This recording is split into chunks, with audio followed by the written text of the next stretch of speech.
mayambu ahanba maktada kanglei leipung wari channel gi maikadagi bisok khoirakpamna taram nokchari channel asina ngasisu tabada ki tujungba phawraba subscribers nga thabira pa wari ama mayamda kudol tamjage haiduna poduna laksari wari asi lithok charapa matamda soikiba langkiba kaya yarabosu mayamna nungsibiduna ngakpiu haiduna hajari aduga amana channel asibu mapung phanba matamda sarugi biboina adomna like amadi subscribe share to biro mahaduna jari subscribe to matamda bell icon su on to biro mathangi wari thaglapa matamda adomgi phone da phangna bagi damakta adu de wari sia hongna ba tokjaraki thaudo asi sahi khara kuiraba matamgi wari ama khapni matam ado aikhoi mamo hoide ibai luhongbagi ni haidana yumasi nauna sagadari yumasi nauna sabo oina aikhoi da la o haidana mamona hirakhi aikhoi su matam khara khajik tangdi yom kai saba si chalami taseng haira badai khoi tamosi mistri oina salami mamona ibungo nang tamosau ga namana ba amaga nakhoi mari manga tawraga mamoida mungtang lakira yom mase khara nakhoi na simjem bidragadi atai na simjem bada thabak asi sangiga sangdega marai mara tawraga laire adu nakhoi na chenanaw amungtang laklaga mamoigi yum mase sadragadi mi asing asi kaya thoina laitre Mamo gi wafam maduda ina mamo tamohida mungtang hanglakigi tamo so handak marakti thabaga se khara satpalat pani aduna aidi jugali oibanina masi gi wafam ase aisu decision lobang amdi mamo afare adudi nangi tamoda kana no nakhoi khara haira ka mungtang yabare yango aisu mamo gi wafam maduda hoi haidana yare mamona ado tangai phadabani koi bungo nakhoi yana ba mungtang silau aisu mamogi wafam maduda hoi haidana yare numidang wairamgi matamdu madi tamodo lakle tamosu thabak halaklabanina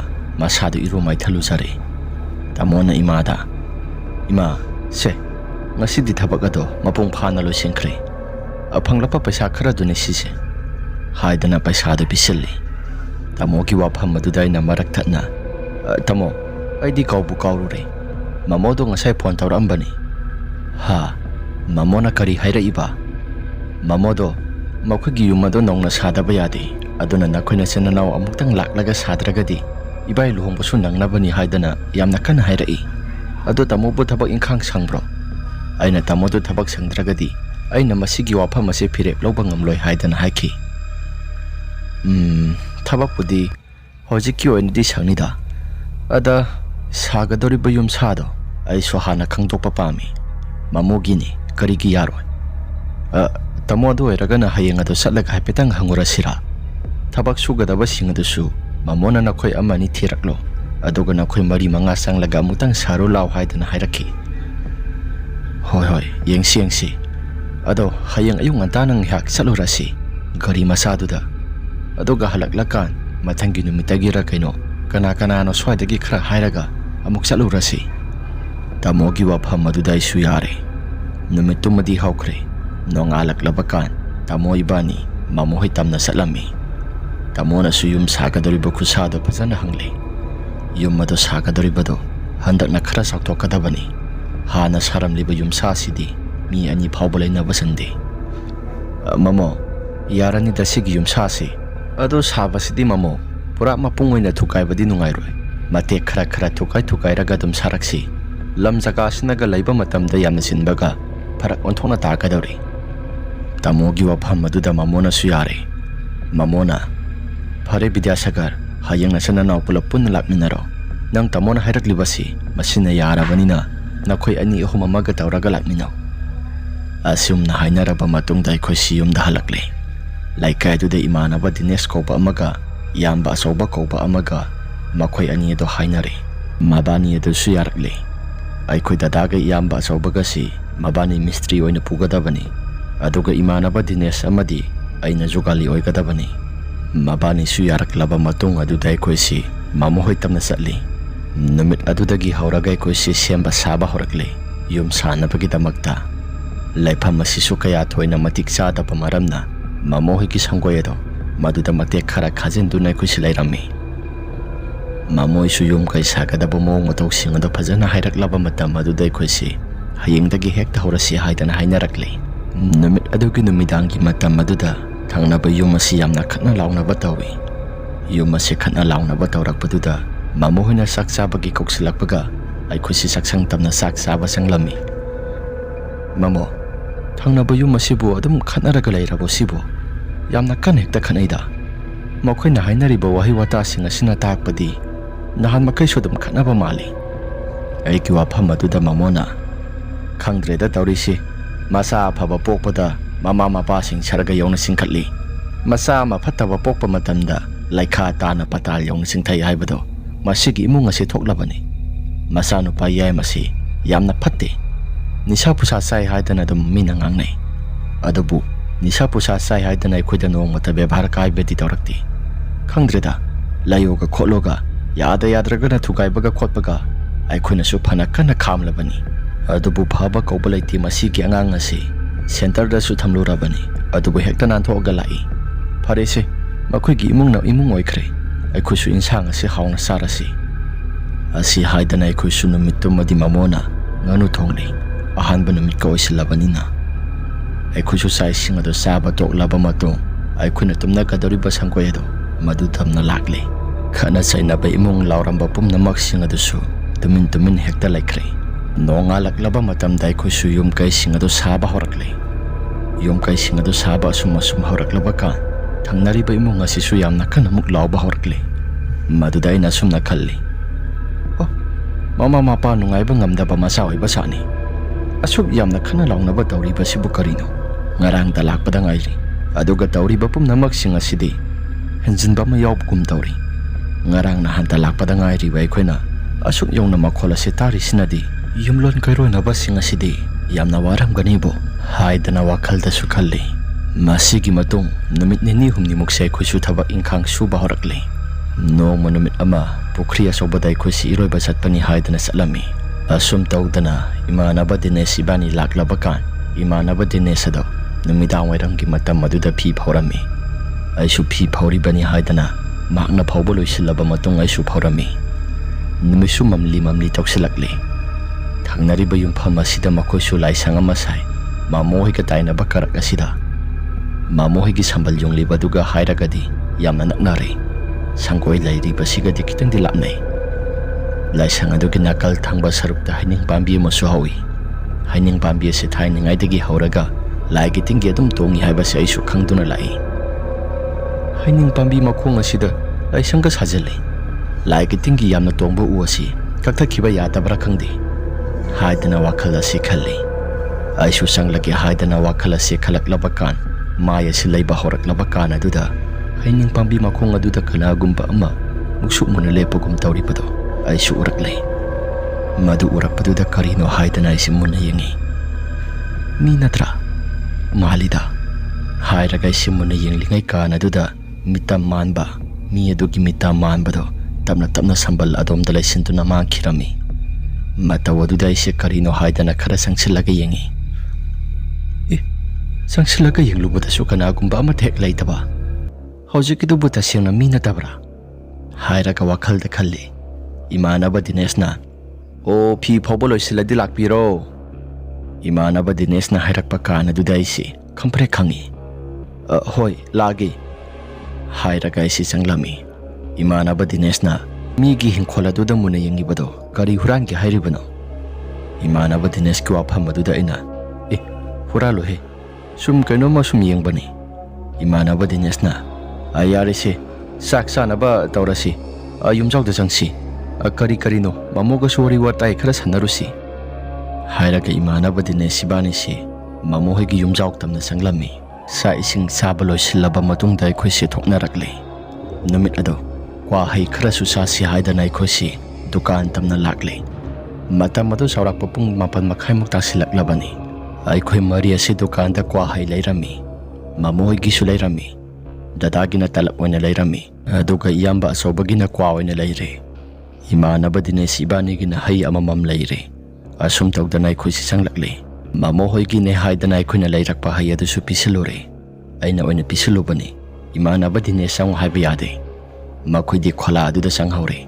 Aisu mamo hoida hai sing adu pisilure. Aduga thorakpani. Aina sum thoraklabakan ngasagi matawgumna sa manana thangnaba hingkhola sigi hauriba haining pambi laisang manaki haining pambi do Maduda kanagumba masap leplaga layrami. Manggolgi thandorakliba maingala sida ubani. Ada adum ngasay makaydagi adum leplaga layri siya kanano. Ngasay makaysyo adum sangduna mangki. Aduga hojiksu sak mana na amuk leplaga layrami. Haidana siya wakalda kalli. Kana adum aksang sili. Ay na adum nasang sinbakan aduda mana kara nagsilaklabakan madugi matamdani. Mapamarang kang dana adum akmangkri. Tawariba pum na magsinga siday gisada. Karino haiba makalakli. Masibulay mati phongliba haibadura. Haining pambi asisu. Adum lai mati phongbani. Laitin yamna siya haidana masigi laisang asi sakiba sala. Oirambasu yaida. Hairaga wakala do kalli. Asum tawdana isu wakalda kituzung bakara makadi pawpa horakli. Sanggoy tamna isilakli. Adum na laklaba ka na duday gisasi. Karino haidana kalakli. Imana ba Dinesh na? Kay dawragi ng bodok yam na kuirakli ba do? Kasu tudok pa amata tawdida. Tumtana ba tawrasi? Haira kay ko si tumtarami. Adum na tumtarak labakan. Matang ginongalak labakan da. Ay suisasi kitang dinungayramdi. Ngarang ukiba pum na magsinga do narakangdi. Manghaso kaya nung ay boydi. Mang dapimu siya panupa manay gitong asida ko inabagum tawrakli. Asum tawdana, namit ado, ay sutabag subada kaya toy na mangampang bahay pa do ay ramdi. Imana ba Dinesh na? Nasa nungay trabo nang bo? Nungay traga na tabag kasi kok lep kigalip po da na. Yani da, ay sudum sugi da, kasu tudok pa matataw di. Imana ba Dinesh ki wapam maduday siwa singa do lot lami. Wapam singa do makoy da haydok lura ba di. Makoy su kiba paurakani haydana, ay su yam na siyang na haydok tri. Aduga wapam singa do ay hektam luraba matamdana ay natabaga si suning tabagi ni haiduna wakala do kalaka ni haidana ay siya matatamdri. Numidangi matam yok silakli ay suay kakangazabun upiya do mapanda ay petok do na pon wari sanay. Manung data mohoy laybani na wari sana ba do nungay tiya haidana mapanda toklaga sanay. Wari singa do sana na pung tarata sila kadawri. Imana ba Dinesh na? Bay, sang na ba tawra sira? Nang asaydagi mapanda dum laybado nungayti. Law, sang nabatawrasi. Phone wari do manungda dum sarasu yabaduda nang na mapanda mo thoklaga sanay. Imana ba Dinesh ta ina? Manungda sana ba do yabudi ay. Aduda dada hoy laybani na respecto kitang thamning ba. Adugi nida. Ikha ta boy radi. Kasu thoy na kai boy da ba. Ithak thangba sing laybani na isu kitang din nungayti da. Paresi nang adum sanglao ay sanglam maki. Imana ba Dinesh wado hayram laba matung damahaksi amuk sangkri ay suhoy haidana lehori. Asum wari sanarak labakan dada su karatu na sanglao tumna ba tawrasi mapanta pung ting na laykano haidana hayrakli. Ay su handa mukti dada na dum na hayrak paduda ay si imong tam na sanglakli. Ay nasanggoy de heksanggi haidana tawrak labakan na duda laysang tangba maike somda kanagumba mapatlay sinto na sangkibado ay su urakli. Homlakti surak laba. Ay, masigi pauksing asi ay sutamoda muktang tamsira. Tamarageda, hayraga ay siya dumaktum tari. Nahan makay di ay di mikap si kaya toy na toktabani. Adubo na mitumadi mikap asi karatu na torak pagum torakli. Tumtagi ba suyam na kuitri. Adugay ginakalda tumlibat tamuhi do di sisiba makay susukam do na tumi. Nahan makay tabaga si waru banina. Mikapasi kaya toy na toktabani. Aduga nga sige numisina karino. Haidana wakala siya dum kanduna tumtaba do makata na temlami. Tumtaba do tem na isu ponda karino kara yenglami. Adubo ponda yenglabasu tumtaba do di pakna hekta yaramdi. Pagi dagi ay siya hingi punga matarak kadawri. Punga matarak laba mata masida tumtaway ba matayadri sina kariki. Hairaga wakal da kalli. Ngay haktanggi matungday si uirum sarum daw ba horakli. Adam na uirum sarum daw ba horaklaba ka na duda. Asom gitang naribalay siya nga daw. Maduda kanagumba manakorong-korong hayda na makol karatok pa horakli. Kari ba sambala si suprek-prek hay ba makol ang mataraklami. Tarakli ba makol si nga si karino. Hayda na isimikap kang totoraklaba matam. Mitnasi kang sing-sing laba ka ang dawakal da kalai. Hagdoong gaway riba sala. Hagdoong nabu sambala sida. Sambala sida sa pag-iwaram kadoribra. haidana wakhala sida su jajat khalai asum tawdana ise adumak makha tana tumthare nongalak laba kana duda thangnari bayum phamasi yamna kappa lawba khongba makhol tarakle imanaba Dinesh adu sumikap thorak laba kana duda imanaba Dinesh na ingonda ai Bijasagar hogolo thangnari bayum phamasi onthokpa thodo ama tawre imanaba Dinesh ki wafam aduda aina kadoba yawraki haise se guli saina hainaba angang ado ngarang thori yalame habra karino sigi thangnari ba hining pambi asida thori yalaga leirami anang amta tholaga yingula imanaba Dinesh ki wafam aduda si pa pa khalli ngarang tahori ba pumnamak singado ningsinglakle ngarang tawkhiba sambal makhol tai hairiba aduga makhoi gi laisang asida makhol tai hairiba si bhag tholaklaga masidai sida thengba khotpa tawbanara haidana khalli aisi panthaba tawda para parap thorakle imanaba Dinesh ibani thokminarakle adubu thori aliba haning pambi edo makhoi mayam sangduna nupa masado lauthari haning dagi makhoi mayam su kappa lauba tawnai matawadu upa matamdai gi sasi thuk thuk lauba phaurakle ngarang na handagi hauraga satra yamna tawi masigi haning pambi thangba maike somda kana gumba madum lepi hairi sidi mahaki thawai mi asi mapan thokpo aire as onthona tankreda hairaga makhoisi seba tawnabani haidana semba saba tawrakle mama adudi angaubi amagi matawgum tawrami adubu haning pambi tudi kana gumba amatana yanthatkidre mathau mangam sing adu supang thokpo loisingkhre adumna loisingkhraba kana dudai khoisi thabak suba su yadi laitaba yawrabani na thangnaba sida ai khoisu thabak khara khara dum yawrami adubu yamna thoina thabak adu yamna yawbadi oiramde ai khoisu mamohi ki yum saba lakpani na thabak adu matam mangba phamubani na makhoide su khara khara yaw mamohi ki yum saba da su khara khara taw asumna matam adu lelami thauri alaga siba na ba thoklabani na laika gi miyam sing asi su khara makhaidi khoktak saba haibado oinai asumna laika gi miyam sing adu sunu midang wairam gi matam yawrakpada masigi mapase la laga kana kumba amata eksanadi asum tawdana ayuki thabak ingkhang suba loisilaklaba matam saba thakpa khara loisilaklaba matam maduda mamoidagi khara satlaga leiba thongal gi dukan aduda aikhoisi haira khara leirami maduda phamlibi ine duna sum hairakhi ai bungo nakhoi thabak subagi lakpa miyoi singasi sigi thangnariba makhoi siba naba thoklibado adum kari kari no khara mathi phongdabra ine adugi wafam aduda ina ine kaso thudokpa amatadi tawdeda thabak sufam masida thengna thengna tumbasi ai khaktani aduna kaso thudokpa amathek tawdeda o adu ine mina kari kari hainagi mina ne masigi mafam jaka se lalaga sapangamde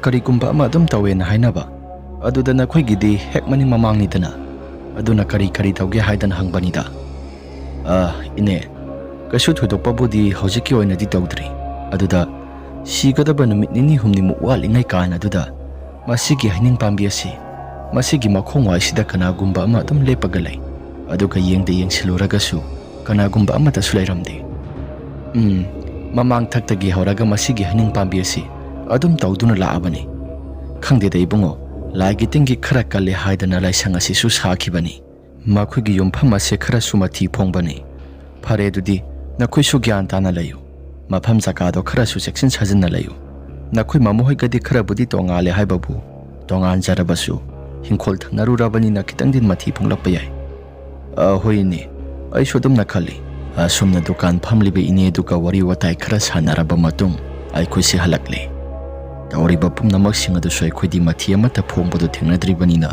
ai khodi kaya thoina ki budi kidi adubu imana Dinesh ti laigi tingi maram ase kaya ki di haidana masinda dumak soli ai dinamit nini humni muki mamangda tawkhiba pumnamak sing aduna maram oduna isada khara khajikti singna ba phawi numidangi matamni ai sudata hoitumna khraba matung mapan thoklaga wari sanabado kitang sunungai te haidana manung aduda lon wari sanai wari sanaringai kana duda asum ki thangnabada leiba laisang ase masida kana gumba ama murum sonduna wari watai sanabagum tawrakle matawadu ki sasi karino haidana phone wari sanabadu tumina lei makol singado asum hoba hengalai kana gumba miyoi ani khak wari watai sanaduna laisang maya aduda suru naibagum makol adu tarai makol adu hek tarak padai ki wakhalda laisang thangba maike somda kana kana no murum murum soli base masi sonpham di thokte da adumna wa khalla do khalli ai ka khana jari bunu pi du da wari singa do ma thek tamde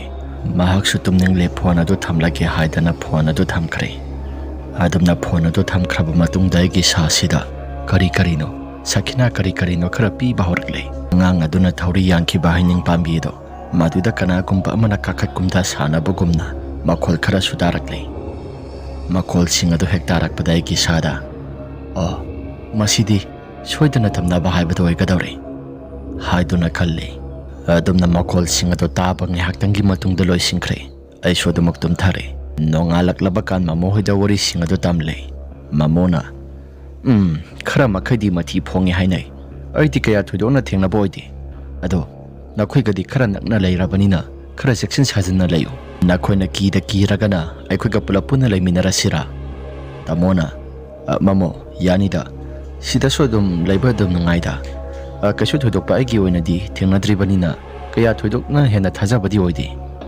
tamo gi wafam aduda ina tamo thengna dribanina kaya thoina khangloi aidi thengnarakle angang asina sigadaba numit nini humni watlingai kana dudagi hauraga isi thengnaba khara khara horaklabani ai ki wafam aduda tamona ayarese akiba haibase aikhoi khogi sada yahontabana khwaidagi phabani kiri matik aikhoi sada su tamnaba sia sum helakpani aduna kaya thoina hena dharka oina khalunu tamogi wafam aduda isu kari haikadabano haipam topam amata khangdri tamogi wafam sing aduda mamona ibosoba laigi tingi maram ase thaja malaba sufate aduga thaja traba sufate khara makhadi tawdi tawbani thauri yalagani sikhribedo ana yek tawraga sikhibanati asum tawdana numidang wairamgi matam modu yoksilakli ai khosu sa pathakpado loisilaba matung magi mafam singda pothanare ahingi matam yoksilakli ai khoi tamosi masa mathanta ahingi matam maduda murum sonba horkli ai sui sa sinungaina tum tharurabani adubu murum sonbagi matawado asum kankhalai tamodo mahaki masada swapha punaba amana kanagumba amana nam hadana masado phamdekpagi matogumna ama tawrami ai sumi mikap thoraklaba kana duda tamona tawramli bamo matog singado mangaknabani haibai khangle tamo se gyan taro se mukta ai sodum na hogdokpa kana duda khoi tamodo gyan tarakle tamoda ina kaidawragi nasado duk yamna pakhatpagum tawribado ahingi matam asida murum susoli aduga kanagumba amana namsinbagumna su tawi aiki wafam aduda iyamba sobo sumikap thorakle kaidawragi haidan hanglai tamona aina sida tumlingai matam asida thonga se haithorakle aduga musin mubam nupa amagi mitamda mangaksamda thauri kongoi amasu yanbagum tawi aigi thabak mapa asida phamjilaklaga khawri charam ase misilakpani wahang pahang amata tawdabida adudagi sasi kidana mahaki misilakliba khudado lokthoknaba yamna kana hotnabada isasi awaba thengnai adunani aina yamna kana namnaribado nangna hogdoraklibase masina aigi punsi asi sanglabani hairaga tamona pawsing adu tami yamba sobana ayarese tumthanaba tawrasi punga se ayona thengle hairaga khoisi tumthanaba tawnai khara uirum sarum tawba horaklaba kana duda asomgi thangnabada laiba hingkhol asisu pedrek hairaga kana gumba mana thudekpagi makhol gumna makhol yamna taraklami aduga hauri bahining pambi asisu kana gumba amana haining pambi asi anthatpagi makhol gumna singchang thabagi makhol gumba ama tarakpa horakle yamna naklabani na makhol ado hauna taba haibado oi tamona aina nahan makhai tamnadi haiduna thausawa sadaba tawrubasidi masidi tamnaba janina aina tamo sini aina nahan makhai taraklibado hairaga wari watai sanai uyan bagi makhol adu su saplepkre adumna lepkhiba kana duda aikhoisi tumthanarasi haidana tumina leinai tumthage haidana hek tawraklaba kan ki matam aduda aikhoigi sangoi gi hek nakal thangbada leiriba phaklang asi masida kanagumba amana pop haina thabagum makhol khara tarakle makhol adu tarakpada aikhoidi sasi kibana yaraktre yamba sobana sunairai bidasagar duk leibra dasoba dukti amata leiti Maikesu sida sa insang amata thongnadabanina amata laiti. Iyamba achꯧbana churup thakpa mi su amata yawnadaba onthokna pharak takreda. Asum tawdana phaklang pop pop haina tharangbadusu chap chap hekta lepi. Aduga thangnabada leiba laisang masa asida saptra tawba horkli. Laisangki khaliba jingka mathak asida grong grong haidana makhol khara tarakli. Maduda iyamba achobana laisang asi laigi tingki phanaba natra aduga laisang phawbada tamnaraba onthokna sakti leikreda. Asum tawdana aikoisu murum murum sonduna wari kaya marom ama sanai. Imanaba Dinesh adudi isisiba makai tumthari. Adumna aikoisi wari watai lona sanaringai kanaduda mamang thangbada lairiba pukri ado maduda kanagumba miyoy amana kangphalgi lamdagi sielaga songthabagumna makhol adu yamna hauna taba horakle. Makhol adu hek takibaga iroibagi makhol amuksu tarakle. Iyamba achobana as sidi pharak onthokna tagadorida tumthaba sisu pangna hekta yade kamai tawdiba sidi hairaga akhoi ahum si murum murum solami. Aduna solingai kanaduda Pukri thangba maike somda songthakibagi makhol ado sap launa hekta lepkre. Pukri thangba maike somda kanagumba amana tapna tapna kakhalaklaga mamohiga thangnaba yumpham asika thainabada lairiba khonglambi masado madu phawbada kanagumba miyoy amana tapna tapna lakpagum tawrakle. Laklibadasu soro soro senduna lai. Mataw sing aduda akhoi ahumdi kibana yaraktre. Khutsa sing asisu tapna tapna hekta paisinai. Kibe mandana akhoi sase thak thak nikle. Nakal thangbada lairiba lambi adusu kanagumba amana murum murum solaga lairambado sap launa lepkhraba matung nahebagi makhol amasu tarakle. Makhol mayam sing asina maram oiduna akhoi sase laidafam amata khangdre. Ngai haktangi matung taramba pumnamak sing adusu sap sap hekta lepkhre. Akhoi sodum tumthara si aidana tumthare.